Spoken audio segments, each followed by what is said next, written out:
We're on the Farmland loop in McCory Island for a 5v5 ladder race against OTR. I thought about changing my wheels right before the start, and then I thought better of it, and we're off. Now, we've got the Ghost power up in this one, which is a lot of fun. Adds some fun attack dimensions to this. Otherwise, it's normal attack, counter attack, ladder racing, and there's about a 2-minute effort in here up half of the castle climb. So that's definitely the biggest feature. It also has a downhill sprint at the end, which will come into play. Let's take a look at one of those Ghost power-ups. It's actually going to happen right here. My teammates dropping to the back, hitting the Ghost, and going to attack. Now, you can kind of see the shadow fly through, and I think the other team does, and because they respond really quickly. But you see when he comes out of the Ghost, he's already a couple seconds up the road. I think it gives you 10 seconds of invisibility. I'm not 100% sure, but that's going to kick off the attack. So it's a really cool power-up, adds a bit of spice to already spicy ladder races. Now, not much is going to happen until we get a little bit before the second climb. So let's cut to that. Now we're about halfway through the second lap when their rider falls off the back. This is actually one of their stronger riders. This was a combination of things. One, he didn't have steering for this race. Steering is super important in ladder races, partially because Zwift just gives you a better draft if you have steering, and you're going to get kicked out of the draft if you don't have steering.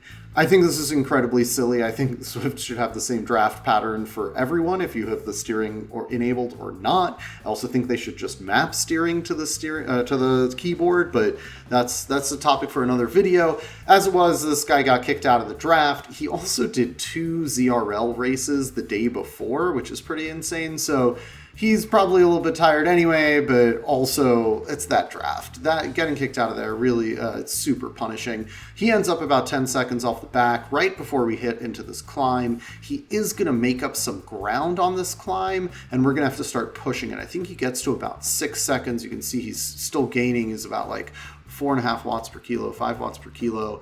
But right here, I think we're going to have to start pushing to get away. He gets down to 5 seconds, really close. But then we put on the gas because we know we need to.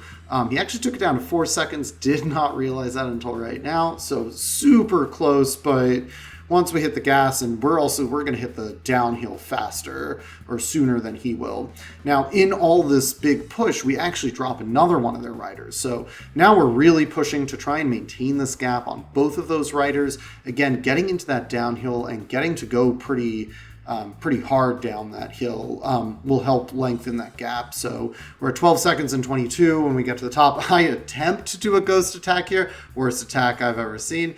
I got to work on my attacks in these races. They're a little lackluster, but that's we got to work on that another time. So we get into this downhill. We've got a big gap. Now we're sitting pretty, right? We got 5v3 on the front. We got to keep them off the back, but we already have such a big gap. That shouldn't be an issue. And it looks like it's just going to come down to this final sprint, and can we use our numbers effectively there?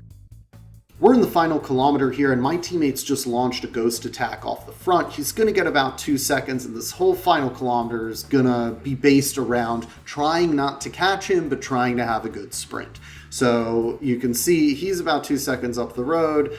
I'm trying to lay off the power and just sit in the wheels.